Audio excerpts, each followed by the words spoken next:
Late na ako. So nag-exercise na sila. So may maririnig niyang tugtog na yun. Yung mga kasamahan ko sa trabaho. Ayun, nagsasayaw-sayaw na sila. Oh.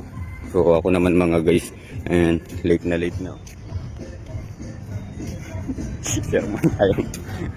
Okay. Makakahabol pa yata ako guys. Oh. Ano? Ang mga na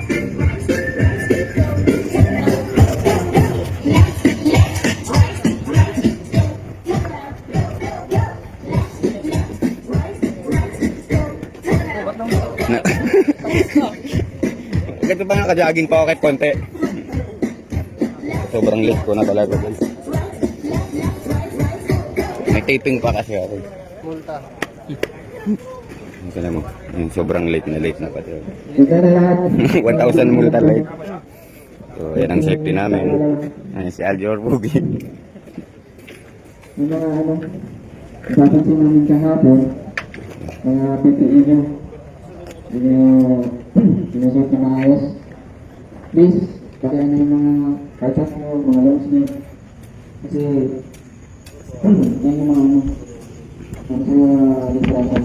Iperman muna ako guys. Malimat lang mga sakto, hindi ba kayo limat sa distribution area.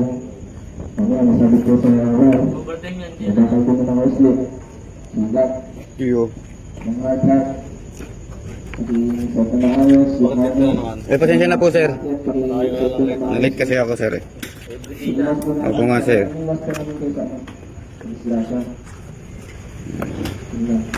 Nung nakakapit 20. Thank you na sir. Hindi na maulit. Kung palagay ganyan na. Walang balas na.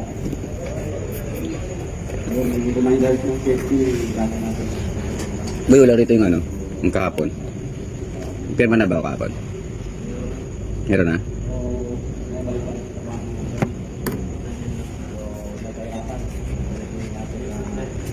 Meron?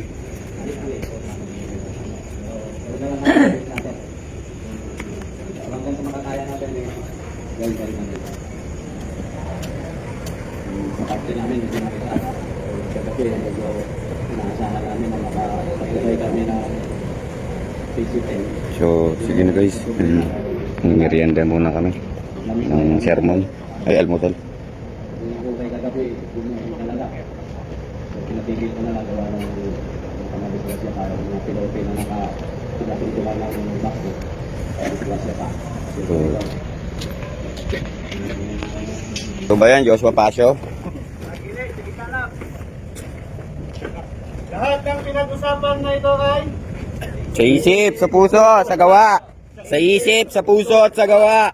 Isa isip, sa puso at sa gawa. First!